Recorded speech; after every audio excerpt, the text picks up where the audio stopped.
Assalamualaikum warahmatullahi wabarakatuh. Bismillah, alhamdulillah, wassalatu wassalamu ala rasulillah Muhammad ibn Abdullah wa ala alihi wa sahbihi wa mawalah. Amma ba'da. Hadratal muhtaramin, ma'asyiral hadirin, pecinta Ramadan itu indah yang dirahmati oleh Allah. Alhamdulillah, hari ini kita semua masih diberikan kesehatan, masih diberikan kesempatan, sehingga sampai pada detik ini kita masih bisa melakukan perintah Allah, yakni berpuasa di bulan suci Ramadan. Ma'asyiral hadirin, pecinta Ramadan itu indah yang dirahmati oleh Allah. Sebagaimana hitungan puasa, hari ini kita sudah masuk pada puasa yang 21. Artinya sebentar lagi kita akan meninggalkan bulan yang penuh berkah ini. Bulan yang penuh dengan keistimewaan. Bulan yang dimana tidurnya orang dianggap ibadah. Yang itu tidak ada di bulan lain selain bulan Ramadan. Puasa yang kita laksanakan sudah lebih dari 20 hari ini juga perlu kita evaluasi. Apakah puasa kita sudah sesuai dengan aturan, dengan ajaran Rasulullah, sudah sesuai dengan koridornya, atau sebaliknya puasa kita hanya mendapatkan lapar dan dahaga saja tapi tidak mendapat pahala apapun. Ma'asyiral hadirin rahimakumullah. Arti dari puasa itu sendiri kita tahu, yakni menahan. Menahan diri kita dari makan, dari minum, dan juga hawa nafsu yang lain. Puasa ketika kita lakukan dengan baik, maka dampaknya pada diri kita juga baik. Ini menimbulkan pribadi yang lebih baik. Sesuai dengan tema kita hari ini, yaitu puasa dan 3 kesalehan. Ketika kita melaksanakan puasa ini dengan sesuai dengan aturan, kita bisa menahan hawa nafsu kita, maka akan timbul 3 kesalehan yang ada dalam diri kita. Kesalehan yang pertama yakni adalah kesalehan personal, yakni bagi diri kita sendiri.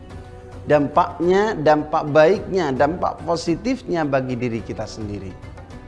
Sebagaimana hadis Rasulullah sallallahu alaihi wasallam bersabda, "Man shoma Ramadhana imanan wa ihtisaban, ghufira lahu ma taqaddama min dambi." Barang siapa yang berpuasa di bulan Ramadan dan ikhlas hanya karena Allah Ta'ala, maka Allah akan mengampuni segala dosanya.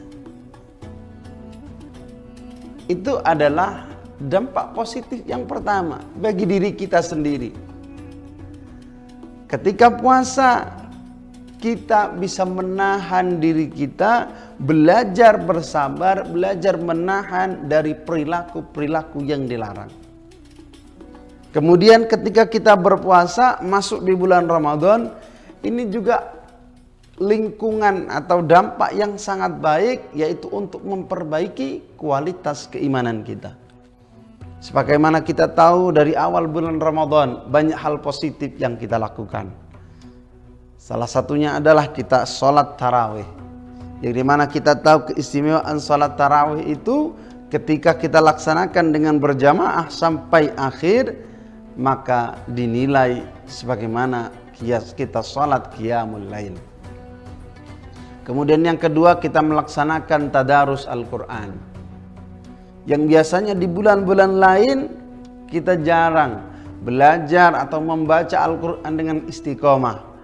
Dan di bulan Ramadan ini setelah tarawih kita laksanakan itu, baik dengan berjamaah di masjid maupun dengan kita baca sendirian di rumah.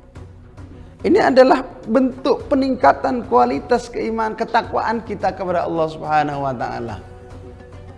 Maka ketika kita di bulan Ramadan ini sudah meningkatkan kualitas keimanan kita, tugasnya adalah bagaimana kita mempertahankan kesalehan ini, kebagusan ini, kualitas iman kita ini sampai ketika kita keluar dari bulan Ramadan jangan sampai tidak membekas.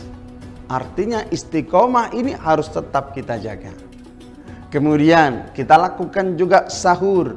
Kita bangun di sepertiga malam. Kadang kita juga menyempatkan qiyamul lail atau sholat malam.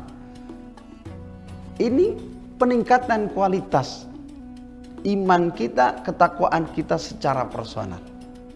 Kemudian yang kedua yakni kesalehan secara sosial. Di bulan Ramadan ini adalah bulan di mana kita diajarkan untuk peduli terhadap sesama. Kita diajarkan bahwa kehidupan kita ini tidak bisa terlepas dari orang lain. Maka kepedulian tetap terhadap sesama itu sangat dianjurkan. Sebagaimana kita tahu di bulan Ramadan banyak kegiatan-kegiatan berbagi baik itu berbagi takjil, kemudian santunan kepada anak yatim. Ini merupakan tingkat dampak positif secara sosial yang bisa kita laksanakan. Satu contoh, kita melaksanakan santunan anak yatim sebagaimana hadis Nabi Muhammad sallallahu alaihi wasallam, ana wa kafilul yatim hakada fil jannah. Kata Rasulullah, saya bersama dengan orang yang perhatian, yang memperhatikan anak yatim, beliau sambil mengangkat tangannya menunjukkan dua jarinya. Ana wa kafilil yatim hakada fil jannah. Saya dengan orang yang memperhatikan anak yatim sebagaimana dua jari ini nanti di surga. Artinya ketika kita memperhatikan anak yatim, kita nanti kelak ketika masuk surga bersama Rasulullah tidak jauh dari Rasulullah sallallahu alaihi wasallam. Dan itu yang kita harapkan. Di bulan Ramadan kegiatan-kegiatan sosial banyak yang bisa kita lakukan. Salah satunya yaitu tadi peduli terhadap sesama, saling bagi takjil, membantu sesama, meringankan beban orang lain. Salah satunya adalah meringankan beban anak-anak yatim dan du'afa. Kemudian yang ketiga yakni kesalehan secara lingkungan. Artinya bulan puasa sebagaimana pengertian sendiri, puasa itu adalah menahan. Bagaimana diri kita menahan dari merusak lingkungan.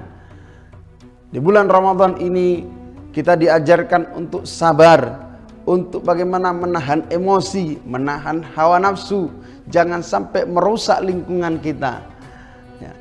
Sebagaimana dalam Al-Quran disebutkan, dhaharul fasadu fil barri wal bahri bima kasabat aydin nas.